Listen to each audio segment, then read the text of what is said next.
No resumo diário da novela Tieta, você verá: Tonha fica surpresa com o comentário de Tieta e chega a passar mal, repetindo em voz alta que ela é a dona de Mangue Seco.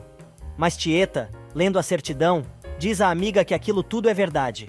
Apavorada, Tonha não quer acreditar, mas a cabrona diz que, se não fosse ela mexer naquele baú, a mulher nunca saberia que era dona daquela propriedade.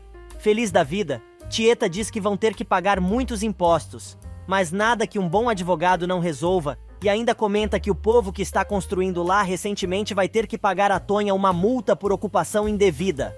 Tonha, muito nervosa, diz que não vai colocar ninguém para fora de suas terras, porém Tieta avisa que ela vai ter que tomar posse do que é seu por direito.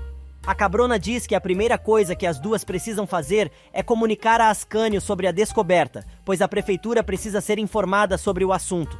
Nesse meio tempo, Leonora conta a Carmozina que Francisco avisou na carta que estaria em Esplanada esperando por ela, e que o sujeito ainda disse no bilhete que ela não poderia faltar ao encontro. Carmozina aconselha a moça a contar tudo pra Tieta, mas a mocinha diz que não pode fazer isso, pois o cara vai querer se vingar de sua madrasta e tirar vantagem dela também. A funcionária do correio não entende nada, e Leonora acaba revelando que existem detalhes da vida dela e de Tieta que a mulher não conhece e não está autorizada a contar. Por isso, a cabrona não pode ficar sabendo daquela carta e também não pretende contar nada a Ascânio. Carmozina diz que Leonora está errada, mas a moça não se convence e diz que acha que terá que se encontrar com Francisco, pois aquela é a única alternativa. Amorzinho mostra seu bordado para Aida, que elogia o trabalho da moça. A viúva está em dúvida se a sociedade vai dar certo, mas a ex-mulher de Modesto, entusiasmada, conta que as peças de linho devem estar chegando, pois sabe que Gladstone mandou telegrama para o representante. A mulher resolve elogiar o prestamista, dizendo que Carmô deu a maior sorte, e Aida, com um sorriso no rosto, diz que talvez a hora da viúva se casar novamente, talvez também esteja chegando. Nesse meio tempo, Edmundo chega em casa e diz à mãe que tem um recado de Perpétua que mandou chamar a mulher, avisando que era assunto da maior importância. Curiosa, Juraci larga tudo e diz que vai imediatamente falar com a Beata. Na prefeitura, Modesto, Marcolino, o comandante e Bafo de Bode vão falar com Ascânio, dizendo que precisam realizar uma solenidade na cidade para dar uma informação muito importante. O rapaz quer saber o que Bafo de Bode está fazendo ali, vestido daquele jeito, e o advogado explica que o rapaz é a peça-chave na tal solenidade.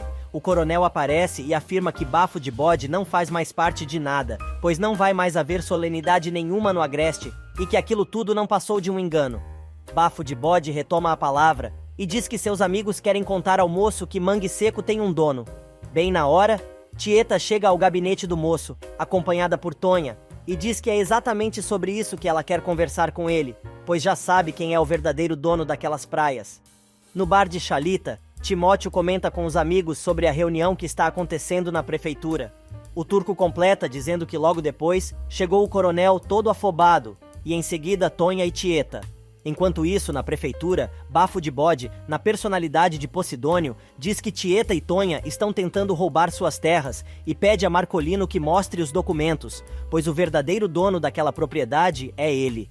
Marcolino e os dois amigos negam saber de qualquer documento, mas Bafo de Bode insiste, dizendo que ele é Posidônio Antunes.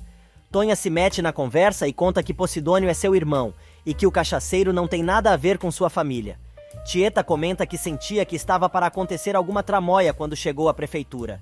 Marcolino tenta explicar o que estava acontecendo e se enrola mais ainda. Ascânio começa a perder a paciência, e Bafo de Bode diz a ele que seus documentos estão com Marcolino, mas o advogado nega tudo. Tieta, rindo, diz que ela tem os papéis que provam que Tonha é a dona de Mangue Seco, entregando a certidão de nascimento da mãe de Tonha, que encontrou, para o secretário-geral da cidade. O coronel começa a sacudir o documento que se desmancha de tão velho e reclama, dizendo que não dá para ler nada ali. Tieta argumenta que o papel pode estar estragado, mas o registro permanece no cartório de Esplanada e é só providenciarem uma nova certidão. Ascânio diz que Tieta está certa. Os rapazes tentam intervir, mas Bafo de Bode surta e parte para cima de Marcolino, dizendo que ele é um advogado muito vagabundo.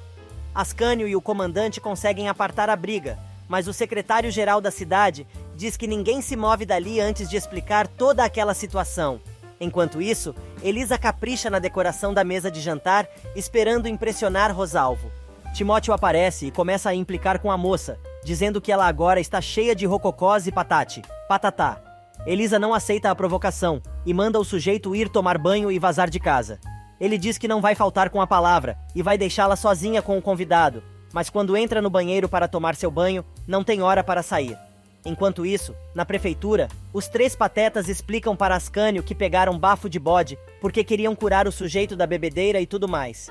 O comandante acaba se dando conta que a história toda não passou de uma farsa, e Tieta, se metendo na conversa, diz ter certeza que aquela farsa teria continuado por muito tempo se ela não tivesse descoberto que Tonha é a herdeira de Mangue Seco. Os rapazes resolvem tirar bafo de bode e o comandante do escritório de Ascânio à força, mas quando fica sozinho com Tieta, o rapaz quer saber o que ela pretende fazer. A mulher avisa que vai encaminhar tudo no cartório, mas naquele momento, o importante é anunciar para todo mundo o que acabaram de descobrir. Em Mangue Seco, Laura, que está na casa de Carol, diz que está gostando de ver o esmero com que a amiga está preparando o jantar e quer saber quem vai visitar a moça. Carolina diz que é Osnar e Laura diz que acha que aquele encontro não vai ser como os outros. Enquanto isso, Osnar chega à casa de Cora, não deixa ele entrar, avisando que a patroa saiu com Tonha às pressas e não sabe quando ela vai voltar. Osnar entra assim mesmo, avisando que vai esperar. Araci aparece gritando, "Salve, aleluia!", mas a empregada dá um para-te quieto na prima e a chama para ir para a cozinha. Enquanto isso, Leonora, apavorada, lembra das palavras de Tieta, que disse que tinha medo que o passado da moça viesse à tona e coisa e tal. Rafa percebe que a patroa está estranha e resolve perguntar o que é, mas Leonora diz à empregada que não é nada, e ela não precisa se preocupar. Rosalvo encontra Bebê, que conta ao colega sobre a reunião que aconteceu na prefeitura, mas diz que não conseguiu descobrir sobre o que o povo estava conversando. Ela diz ainda que achou estranha a presença de bafo de bode e não entendeu o que o cara estava fazendo lá. O engenheiro, então, diz que Mirko precisa ficar sabendo daquilo e avisa que vai para a pensão, pois precisa se arrumar para o jantar com Elisa. Nesse meio tempo, Cora e Araci comentam sobre o sumiço de Tieta, dizendo que ela convidou Osnar para jantar e deixou o moço esperando. Ele percebe que as duas estão cochichando e chama a atenção das moças, que voltam correndo para a cozinha. Tonha resolve dar uma passadinha na pensão para contar a novidade para Carmozina, e Sinira escuta a conversa. Carmo conta à amiga que Tieta, quando voltou para a cidade, fez um levantamento para saber quem eram os donos de Mangue Seco e foi o próprio Marcolino quem descobriu que a família Antunes tinha descendentes e que se o nome de solteira da mãe da moça é Antunes, não tem erro, e ela é a dona de Mangue Seco. Sinira consegue sair sem ser percebida e corre para a casa de Perpétua para contar o que ouviu. A mulher fica furiosa e diz a Beata que ela é uma inútil e só foi ali para perturbar a sua paz. Mas Sinira afirma que ouviu a conversa toda e Tonha, além de ter voltado de São Paulo muito bonita, agora também é dona de Mangue Seco. A tribo Fu não se conforma e comenta que Tonha, durante todo o tempo que esteve casada com seu pai, era rica e ninguém sabia, por isso não puderam tirar proveito da situação. Porém, a Bruaca lembra que a mulher era casada em comunhão de bens e se pergunta se ainda dá tempo de levar algum naquela situação. Perpétua avisa a amiga que vai fazer uma consulta com Marcolino sobre o assunto e avisa que não vai deixar Tonha solta por aí, com aquela cara de quenga e cheia do dinheiro. Nesse meio tempo, o coronel retorna à fazenda, acompanhado por Bafo de Bode e seus amigos. O cachaceiro, posando de Posidônio, quer saber como fica a sua situação, mas Tapitanga avisa que se o moço não calar a boca, vai mandar Trapizomba o esganar. Agora quem assume a personalidade do bebum é Bafo de Bode que diz: "Ah, essa besta quadrada, essa trombeta do apocalipse, é bem capaz de fazer isso mesmo." Chateado, Modesto comenta que Tonha viveu a vida toda na miséria, sem saber que era dona das terras, e o coronel diz que tudo isso foi um desperdício. Marcolino, então, resolve dizer que Arthurzinho e Tonha andam se entendendo, e o bode velho poderia ter alguma vantagem nisso, mas ele comenta que a ideia do filho de desapropriar as terras era ótima, mas acabou indo por água abaixo, depois da descoberta de Tieta. O advogado diz que achava melhor eles conversarem com Arthurzinho sobre o assunto, e o coronel concorda, dizendo que o filho pode orientá-los. Em Mangue Seco, Dário conta a Laura que Marcolino e o coronel, juntamente com Modesto, contaram a ele e estavam também contando a Ascânio que Bafo de Bode seria o verdadeiro dono da praia, quando Tieta apareceu e provou que a herdeira das terras é Tonha. Laura diz que está na cara que os três porquinhos Marcolino, Modesto e o coronel fabricaram um dono para Mangue Seco, e por causa de uma dessas coincidências da vida, Tieta acabou descobrindo a verdade. Tieta resolve dar uma passadinha na loja de Amintas para escolher a ducha nova para seu banheiro e descobre que o amigo só vai poder instalar o chuveiro no dia seguinte, pois sabe que a mulher tem um compromisso naquela noite. A cabrona diz que está atrasada e mandou Tonha na frente, e ela já deve ter chegado na casa de Elisa e Timóteo. Amintas tenta avisar a amiga que não é sobre isso que ele está falando e tenta lembrar a mulher que Osnar está esperando por ela. Mas Tieta não dá bola e sai correndo, esquecendo do jantar que havia marcado com o rapaz. Na casa de Tieta, Osnar está uma fera e pergunta a Cora que tipo de empregada ela é que deixa as visitas esperando, sem servir nada para beber. A moça diz que não tem ordens para lhe servir nada e não sabe quando a patroa vai chegar, pois ela não lhe dá satisfação. Furioso, ele manda Cora avisar a Tieta que ele ficou esperando um tempão por ela, mas teve que sair, pois teve umas coisas para resolver. Ele manda ainda a empregada avisar a patroa para não jantar antes dele voltar. Sozinha com Araci, Cora comenta com a prima que está estudando para escrever uma telenovela e pretende ser muito famosa. Enquanto isso, Ascânio conta a Leonora o que acabou de acontecer na prefeitura, mas a mocinha não consegue prestar atenção em nada. O rapaz, entusiasmado com a nova fofoca da cidade, nem percebe e continua a contar a história, mas de repente, ele se dá conta que a garota está estranha. Leonora diz que só ficou espantada com a história da Tonha e estava pensando sobre isso, jurando ao namorado que ele não tem com o que se preocupar. O rapaz acaba se convencendo e avisa que vai tomar um banho, enquanto Leonora se atira novamente no sofá, pensativa. Nesse meio tempo, Gladstone tenta beijar Carmosina e diz que a mulher está com a cabeça em outro lugar, dizendo que sabe que a namorada estava pensando em Tonha e na história toda que aconteceu naquele dia. Carmosina diz que está preocupada com Leonora e jurou que não ia contar nada, mas acha que pode confiar no prestamista. Gladstone finge não se lembrar imediatamente de Leonora, mas acaba dizendo que a moça é a enteada de Tieta. Carmo afirma que sim, e diz que a mocinha andou se envolvendo com um cafajeste no passado, e o cara acabou indo atrás dela. A mulher ainda conta que o sujeito está bem perto da cidade. Gladstone, então, pede a Carmosina que conte a ele aquela história, com todos os detalhes. Nesse meio tempo, Juraci chega à casa de Perpétua, dizendo que recebeu o recado da Beata. A mulher manda a visita se sentar e conta que a mulher não faz ideia do que a Ida foi capaz de fazer. Juraci acha que a amiga está namorando outro homem, mas Perpétua diz que o fato é muito pior. Na fazenda, o coronel quer saber se Arthurzinho já saiu do banho, pois está todo mundo esperando pelo rapaz na sala. Filomena diz que o rapaz já está sabendo que eles estão ali. Tapitanga manda o Capanga se livrar de Bafo de Bode e diz a Filó para apressar o rapaz.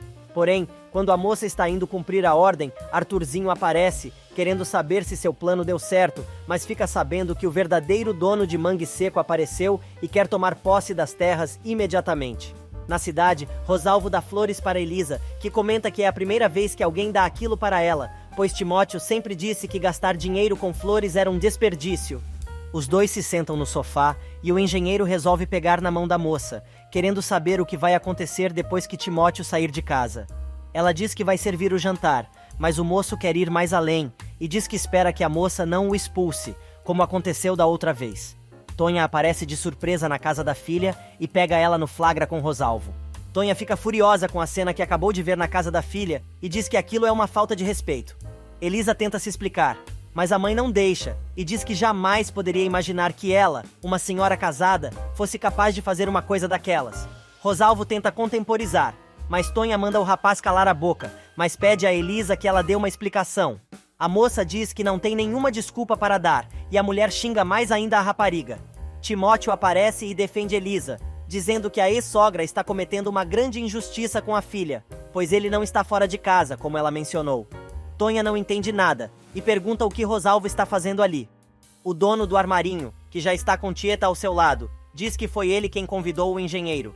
A mulher não acredita e diz que só vai sair dali quando descobrir a verdade, pois já sentiu que tem caroço naquele angu. Tieta tenta pôr panos quentes na situação, mas acaba se lembrando que havia marcado de jantar com Osnar. Vendo o susto da cabrona, todo mundo quer saber o que aconteceu, mas ela passa a mão em Tonha e diz que depois explica tudo, saindo correndo para casa e avisando a amiga que quem está encrencada é ela. Minutos depois, Elisa agradece a Timóteo por defendê-la, mas o cara avisa que só fez aquilo por causa de Tonha. Na casa de Perpétua, Juraci não se conforma ao saber que a Ida agora é sócia de Carol, e a Bruaca diz que a mulher precisa tomar uma providência para acabar com aquela pouca vergonha. Na pensão, Gladstone diz a Carmosina que ela deveria contar tudo para Tieta. Porém, a mulher alega que Leonora implorou para que ela não fizesse isso e não pretende quebrar sua palavra. O prestamista se oferece para falar com Tieta sobre o assunto, mas Carmo diz que neste caso, ele estaria traindo a confiança dela, pois foi ela quem contou a história para ele. Gladstone perde a paciência, mas Carmo não muda de opinião e pede que o namorado jure que não vai dizer nada a Tieta. O moço acaba cedendo e diz que não vai falar sobre o que soube com ninguém. Na fazenda, Arthurzinho continua tentando explicar para Marcolino e Modesto sobre sua ideia de desapropriar as terras de Mangue Seco. Marcolino quer saber o que eles vão ganhar com aquilo e o rapaz diz que eles podem fazer um acordo com a Brascânio, que pagaria uma certa quantia a eles. O advogado alega que a desapropriação seria um processo mais rápido e coisa e tal, porém Arthurzinho argumenta que o interesse individual não pode se sobrepor aos interesses da comunidade. Ele diz ainda que Tonha ainda não tomou posse das terras e também não pode provar que é dona da propriedade, além de ter que pagar uma infinidade de impostos, e lembra que o pai, como prefeito, tem a Câmara de Vereadores nas mãos, e assim seria fácil desapropriar aquele local. Arthurzinho anuncia que está acostumado a trabalhar com aquele tipo de gente e diz que ele mesmo vai falar com o pessoal da Brascânio. Letícia tenta chamar novamente a atenção da mãe sobre o comportamento dela em relação à nova sócia, mas a Ida dá uma lição de moral da filha e encerra a conversa, se retirando. Enquanto isso, a Mintas vai visitar Amorzinho, que conta ao sujeito que está retomando a sua carreira de bordadeira, dizendo que já foi muito famosa na região. O comerciante fica feliz da vida em saber que a mulher foi responsável por bordar os lençóis das noites de núpcias da maioria dos casais da região, e diz que não teve essa sorte. A viúva lembra que o rapaz nunca quis se casar e agora não pode ficar se lamentando por aí, mas a Mintas diz que os dois já conversaram sobre isso. A mulher fica furiosa e diz que não quer mais conversar sobre aquilo e coisa e tal. Mas a Mintas muda o rumo da conversa e diz que está ali para desejar a ela boa sorte nos negócios. Em Mangue Seco, Carol está cansada de esperar por Osnar, até que o moço aparece, todo arrumado e perfumado. A moça repara na fatiota do rapaz e quer saber se ele se arrumou daquela maneira, só para ir jantar com ela. Osnar desconversa e diz que já percebeu que o jantar vai ser especial, dizendo que tem todo o tempo do mundo para gastar com ela. Tieta, por sua vez, chega em casa e descobre que Osnar foi embora. Porém, Cora conta que o rapaz ficou esperando um tempão e resolveu ir embora, furioso. A empregada então conta que Osnar deixou um recado, dizendo que volta ainda naquela noite e que é para a patroa esperar por ele para jantar. Tieta diz que vai esperar pelo moço e manda Cora ir assistir a novela. Tonha comenta com a amiga que ela está confiando muito no seu taco, pois se Osnar saiu dali furioso, do jeito que ele é, periga não voltar. Enquanto isso, na casa de Elisa, enquanto ela conversa com Timóteo na cozinha, mandando o sujeito embora, enquanto Rosalvo se revira no sofá. O dono do armarinho não quer sair de casa de jeito nenhum, e a moça quer saber o que eles vão fazer, diante daquela situação. Timóteo é taxativo, e diz que não quer saber o que ela vai fazer com o engenheiro, mas não arreda o pé do quarto de jeito nenhum. Nesse meio tempo, Rafa comenta com Ascânio que soube por Leonora que os dois vão se casar, e espera que quando eles voltarem de viagem, já estejam esperando um bebê. O rapaz gosta da ideia, mas Leonora está receosa, e diz que só espera que tudo dê certo. Ascânio, então, resolve afirmar que a situação já está decidida e eles vão voltar do Rio com o herdeiro encomendado. Na fazenda, o coronel vai falar com Arthurzinho e diz que quer fazer uma pergunta ao filho, pois acha que ele está arrastando asa para Tonha. Por isso não entendeu porque o rapaz não ficou do lado dela e resolveu apoiá-lo, junto com seu grupo de amigos. Arthurzinho resolve jogar mais de um de seus xalalás e diz que gosta mais da sua cidade natal do que de Tonha e sabe que pelo progresso do local precisa sacrificar alguma coisa. Marcolino chega com Modesto e bafo de bode em casa, dizendo a Juraci que o plano deles deu errado, pois o verdadeiro dono de Mangue Seco apareceu. O advogado conta que este herdeiro é Tonha e a mulher fica apavorada. Na sacristia, Perpétua diz a Sinira que não se conforma com o que soube a respeito de Tonha, mas a Beata conta que ela e o noivo gostaram muito da novidade. A tribo Fu começa a xingar a moça quando o padre Mariano chega, avisando que ali não é a casa da mãe Joana, porém diz que não vai mais brigar com ela, pois chegou à conclusão que a mulher faz isso de propósito. Sem ter o que dizer, Perpétua resolve ir embora, carregando Sinira com ela. Nesse meio tempo, na casa de Marcolino, Bafo de Bode faz um discurso, dizendo que está inconformado com a situação, até que Juraci resolve tapar a boca do sujeito, dizendo que se contaminou toda para lidar com o cachaceiro, e por isso quer saber o que vão fazer com ele. Minutos depois, Marcolino e Modesto expulsam o rapaz de casa aos pontapés. Na casa de Carol, a moça quer que Osnar seja sincero com ela, e diga o que está pretendendo. Ele começa a conversa, dizendo que a moça foi a mulher com quem ele mais se entendeu até aquele dia. E se tivesse que assumir um compromisso com ela, para não perdê-la, assumiria. Pinta o clima entre os dois, que acabam se beijando, enquanto Tieta dá voltas na mesa de jantar esperando pelo rapaz. Tonha aparece, e aconselha a amiga a mandar tirar a mesa, mas ela se recusa, e diz que vai esperar por Osnar que vai aparecer nem que seja para brigar com ela. Em Mangue Seco, Osnar, depois do lesco-lesco, conta a Carol que quase não foi para o jantar, pois já tinha outro compromisso com Tieta. A moça pede que ele conte tudo e o moço diz que foi até a casa de Tieta e ficou esperando um tempão, mas a cabrona não apareceu. Por isso, pensou consigo mesmo que poderia fazer uma desfeita pior, deixando um recado com a empregada que ia sair e voltava mais tarde. O moço, com um sorriso na cara, ainda diz: "E Tieta, se for trouxa o bastante, vai tá lá me esperando até agora. Que tu achas?" Carol fica furiosa e diz que nem ela nem Tieta são trouxas, mandando Osnar embora de sua casa para nunca mais voltar. Antes de sair, o moço tenta fazer as pazes, mas Carol pede que ele não diga mais nada, pois já a humilhou o suficiente. Na cidade, o papo entre Elisa e Rosalvo está indo bem, até que Timóteo aparece, dizendo para os dois não se preocuparem com ele, pois só foi buscar seu travesseiro e o seu lençol. Rosalvo perde o embalo, enquanto no quarto, Timóteo comemora. Enquanto isso, o comandante pergunta à esposa se ela se lembra quando o lugar era um paraíso onde não morava quase ninguém. Mas agora, tudo mudou. Dário diz que o lugar virou de cabeça para baixo quando Tieta chegou à região e Laura resolve mudar de assunto, pedindo ao marido que volte a fazer as suas buscas no fundo do mar. O moço promete recomeçar sua jornada no dia seguinte, mas naquele momento, só quer pegar seu cap e começar a navegar. Na casa de Elisa, Rosalvo resolve contar uma história engraçada. Entusiasmado, ele começa a rir e a moça embarca na conversa, até que Timóteo aparece pelado, enrolado no lençol, dizendo que está com um problema no estômago e precisa ir à casinha. O engenheiro se irrita e diz que não está a fim de brincadeiras. Furioso, o rapaz vai embora, comentando que acha que ela e o marido já se divertiram bastante, mas já está ficando tarde. Timóteo aparece novamente e pergunta onde está Rosalvo. Elisa diz que ele foi embora e o rapaz xinga o sujeito, avisando que fez tudo para não incomodar. Furiosa, a moça vai até o quarto e vê o pijama de Timóteo arrumado em cima da cama. Ela vai procurar o ex-marido e pega o cara, mandando ver na comida que ela tinha preparado para o engenheiro. Os dois acabam discutindo, e Elisa manda o sujeito voltar para o sofá.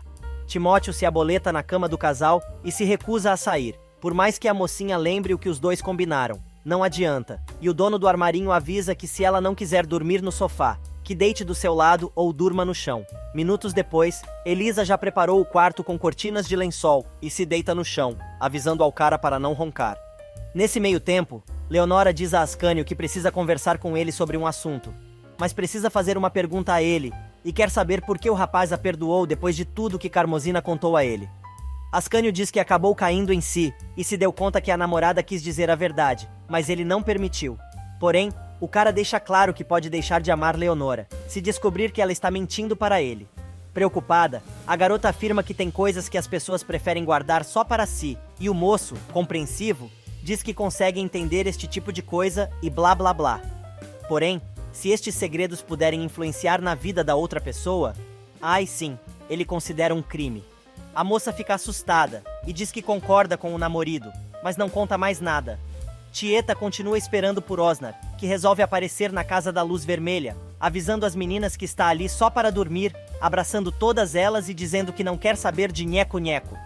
Em Mangue Seco, Carol não consegue dormir e se revira na cama, enquanto Tieta perde a paciência e puxa a toalha da mesa que arrumou para receber Osnar, destruindo tudo. Tonha e Cora aparecem assustadas, e Tieta diz que ela fez aquilo para não ir atrás de Osnar, e agora está mais calma, mas é só até ele aparecer na sua frente, pois vai arrancar os olhos do rapaz com suas unhas.